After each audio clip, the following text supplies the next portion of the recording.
Mga ka-rider, may bagong scooter na nagpasabog ng eksena sa 100 at 55 siko segment. Ang SIM Naga, 100 at 55 siko. Mula sa SIM or sanyang motor ng Taiwan, eto na ang modelong gustong tapatan ang mga sikat na scooter tulad ng Yamaha Aerox, Honda Click 160 at NMAX.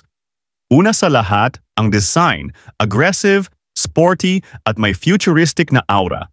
Makikita agad ang matalim na linya ng body, full LED lighting at yung headlight design na parang mata ng dragon. Kaya siguro tinawag na Naga. Pagdating sa performance, ang SIM Naga 155 ay may 149.6 cubic centimeters, single-cylinder, 4-stroke, 4-valve, liquid-cooled engine.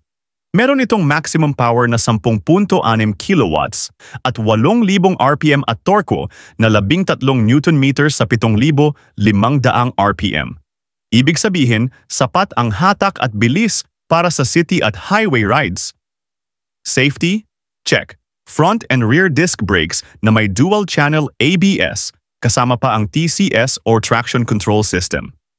Ibig sabihin, stable at hindi agad madudulas kahit bigla kang preno sa basa o madulas na daan. Meron din itong fully digital LCD display, keyless system, at USB charging port.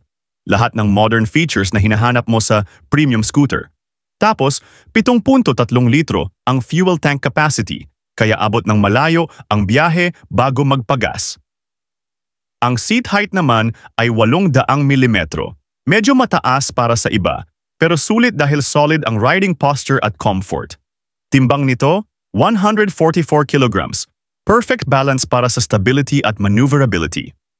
Pero ito ang pinakaabangan ng lahat. Ang presyo. Sa Malaysia, nakapresyo ito ng humigit kumulang 100 at 70,000 piso to 100 at 80,000 piso kung i-convert sa Philippine peso. Kung dadalhin ito sa Pilipinas, asahan na aabot ito sa 100 at 70,000 piso to 200,000 piso depende sa taxes at dealer pricing. Kaya mga ka-rider, kung hanap mo ay isang premium scooter na may lakas, forma, at features na pambangis, baka ito na ang susunod mong motor.